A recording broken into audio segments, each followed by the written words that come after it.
Dissolution of a partnership firm के problems में when all the partners are insolvent and we have more than one outside liabilities to be paid off but we do not have sufficient balance in the bank account, तो हम कैसे करेंगे? Hello everyone, आज हम एक ऐसा ही problem देखने वाले हैं, question number 3 from page number 239. So let's get started. देखिए, let's read the problem. Dinesh, Mangesh and Ramesh are partners sharing profits and losses in the ratio 2:2:1. They decided to dissolve the firm on 31st March when their position was as under. Okay, हमें balance sheet दिया गया है. Let us read नीचे क्या लिखा है. The firm was dissolved on the above date and following is the result of realization. Okay, assets were realized as under building, computer, debtors. Realization expenses amounted to 2,000. All the partners were insolvent. Following amount was recovered from Dinesh and Mangesh. Prepare necessary ledger accounts to close the books of the firm. Okay? तो अब क्या करना है हमें? When all the partners are insolvent, we will not transfer the outside liabilities to the realization account. Outside liabilities का हम अलग से ledger accounts बनाएंगे. And assets we are going to transfer to the realization account. All right. So now let us go to the balance sheet asset side and transfer the assets to the realization account. कौन से assets है हमारे पास? देखो, building, computer, debtors and goodwill. So let us write this. Realization account debit to sundry assets. Building, computer, debtors and goodwill. Amounts 78,000, 45,000, 20,000 and 35,000. Outer column 1,78,000. Okay. और bank में balance है 8,000 का, तो बैंक अकाउंट में चलते हैं, यहां पे लिख लेंगे 8,000 to balance brought down. Alright. Liability side में देखो, Dinesh, Mangesh and Ramesh 26, 22 and 18,000 है. So here I am going to write down 26, 22 and 18,000 by balance brought down. Okay. And और क्या है लाइबिलिटीज में? Creditors 80,000, bills payable 40,000. तो इनके अलग से लेजर अकाउंट्स में हम बैलेंसेस लिखेंगे. क्रेडिटर्स में 80,000 बाय बैलेंस ब्रॉट डाउन और बिल्स पेबल में 40,000 by balance brought down. Okay, what have we done here? We have transferred all the items to the respective ledger accounts or to the realization account. Now, जो नीचे दिया गया है वो हम पढ़ेंगे one by one. Assets were realized as under building, computer and debtors. तीनों का हमें realization के amounts दिए गए हैं. So हमारी एंट्री क्या आ जाएगी? Bank account debit to realisation. तो यहाँ पे हम लिख देते हैं by bank account. What are the amounts? 40, 30 and 10. 40, 30 and 10. Total is 80,000. इसका सेकेंड इफेक्ट बैंक अकाउंट में आएगा. बैंक अकाउंट में चलते हैं, यहां पे लिख लेंगे 80,000 टू रियलाइजेशन अकाउंट. ऑलराइट, आगे realization expenses amounted to 2,000. So realization account debit to bank 2,000. और तुरंत इसे ट्रांसफर कर देंगे बैंक अकाउंट में 2,000.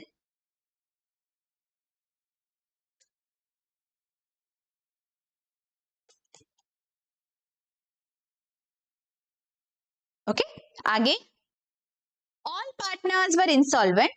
Following amount was recovered from Dinesh. कितना मिला है? 2000 and 2000 फ्रॉम मंगेश. ओके, इतना ही पैसा मिला और स्पेसिफिकली दिया गया है सारे पार्टनर्स हमारे इंसॉल्वेंट हो गए. तो पहले जितना पैसा मिला है उसकी एंट्री पास कर देते हैं. So bank account debit to Dinesh and Mangesh 2000 each. देखिए प्रॉपर कॉलम्स में लिखना है Dinesh and Mangesh 2000 each by bank account. और बैंक अकाउंट में चलते हैं और वहां पे लिख लेंगे to Dinesh and to Mangesh 2000 each. Okay, alright. अब बच्चों जब भी सारे पार्टनर्स इंसॉल्वेंट हो जाते हैं हमें स्पेसिफिकली कुछ नहीं दिया जाता that how much payment has been made to the outside liabilities. That payment we have to derive from whatever is remaining with us. तो सबसे पहले क्या होता है, रियलाइजेशन अकाउंट को हम क्लोज कर देंगे. Okay, let us find out the loss and then at the end we will pay off our outside liabilities. Okay, realisation account में डेबिट साइड की टोटल है 1,80,000. यहां पे मैं लिख लेती हूं 1,80,000. क्रेडिट साइड में there is only 80,000. That means 1 lakh is the loss. This loss will be transferred to the partners in the profit sharing ratio. Okay, it is 2:2:1.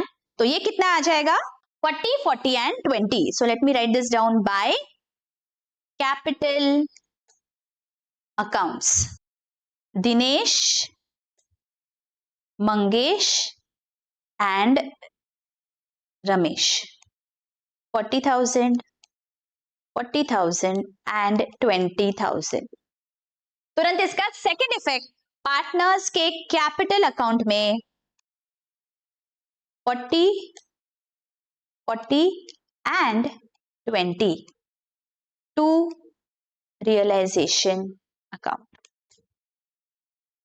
Alright, now अब हमें देखना है दैट हमारे पास बैंक में balance कितना है.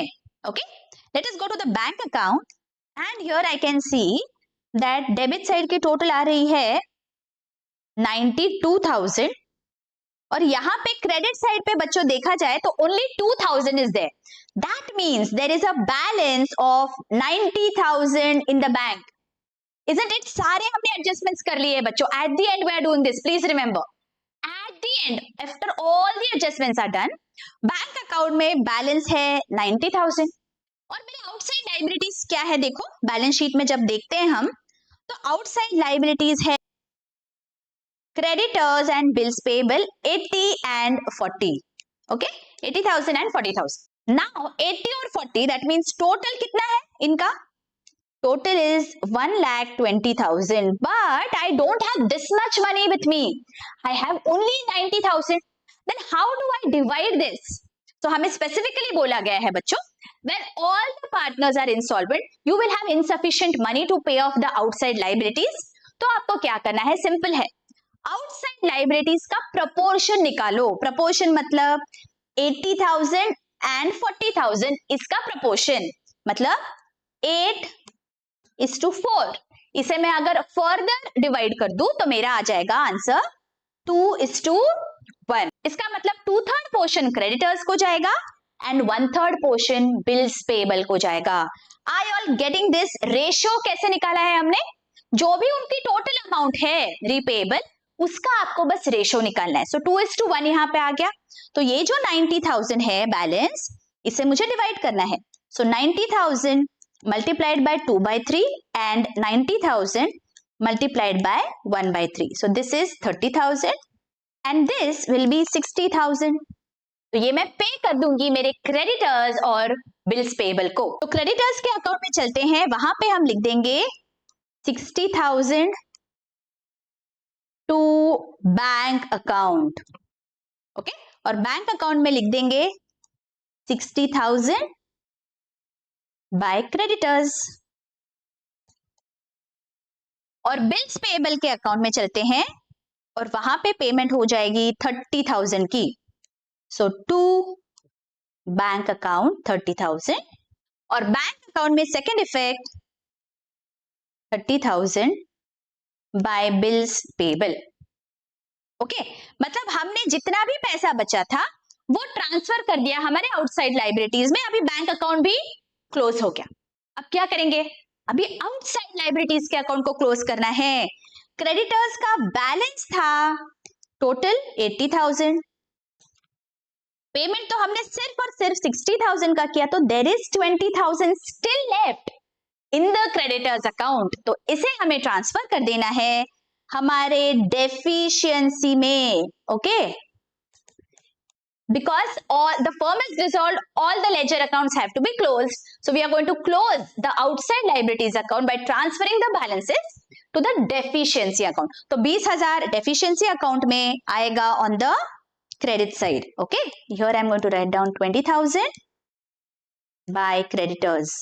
बच्चों, जैसे आप एक अकाउंट क्लोज करते हो तुरंत उसका सेकेंड इफेक्ट आपको देना है। कोई भी आप एडजस्टमेंट करो तुरंत 2 इफेक्ट्स दे दो। ऐसे मत सोचो एक बार तो दोनों अकाउंट्स क्लोज कर देता हूं, क्रेडिटर्स भी, बिल्स पेबल भी, then I will transfer. There are chances that you might forget any amount and then your ledger accounts will not tally and then आप बोलते हो दैट ये बहुत डिफिकल्ट प्रॉब्लम्स है।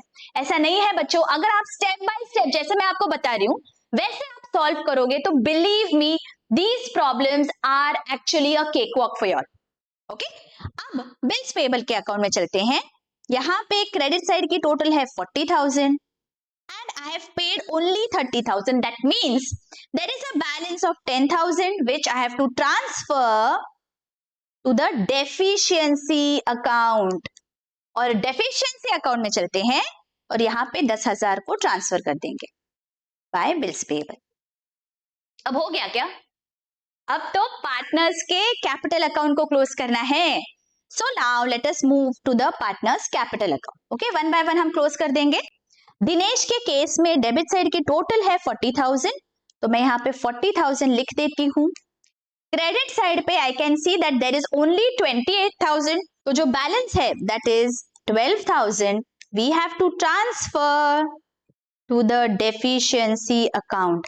Remember, partners के capital account के balances भी हमें deficiency को ही transfer करने हैं, ठीक है?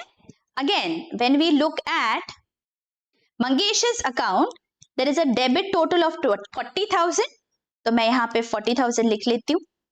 Credit side पे there is only 24,000, तो balance जो है 16,000 I will transfer to deficiency account.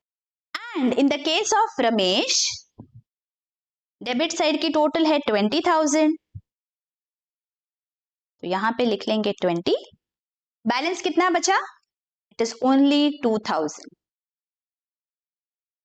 अब ये सारे अमाउंट्स ट्रांसफर हो जाएंगे डेफिशिएंसी में 12, 16 and 2। 12,000, 16,000 and 2,000 by Dinesh, by Mangesh and by Ramesh. अगर हमने सब सही किया है बच्चों तो यहाँ पे टोटल्स हमारी टैली हो जाएंगी। This is 30,000 and this is also 30,000, मतलब यहाँ पे डेफिशिएंसी अकाउंट हमारा क्लोज हो गया। Always remember when all the partners are insolvent, हमारे फर्म के सारे लेजर अकाउंट्स क्लोज हो जाने चाहिए और एट द एंड जो हम डेफिशिएंसी का अकाउंट बनाते हैं वो भी अपने आप क्लोज हो जाता है, ठीक है? आई होप ये प्रॉब्लम भी आपको बहुत ही अच्छी से समझ गया है बच्चों। With this we come to an end to the dissolution of partnership firm problems. I hope ये चैप्टर आपको अच्छी से समझ गया है। अगर कोई भी डाउट है आपके पास, without fail ask in the comment section, I am definitely going to answer all your queries. और अगर लेक्चर्स अच्छे लगे हैं, don't forget to show your support by hitting the super thanks button, by sharing with your friends and colleagues, और जाते जाते जरूर एक कमेंट कर देना बच्चों। Your comments truly keep me motivated. I hope you all are going through the economics lectures as well. बच्चों, इस चैनल पे आपको accountancy as well as economics के class 11th and class 12th के सारे लेक्चर्स अवेलेबल है। Channel के home page पे जाइए, चैप्टर वाइज प्लेलिस्ट बनाया हुआ है ताकि आपको एट अ ग्लांस सारे लेक्चर्स मिल जाएंगे। पूरा पोर्शन कवर होने के बाद हम रिविजन भी लेंगे। So stay tuned and study hard. मिलती हूँ आपको नेक्स्ट लेक्चर में। Till then, take care. Bye.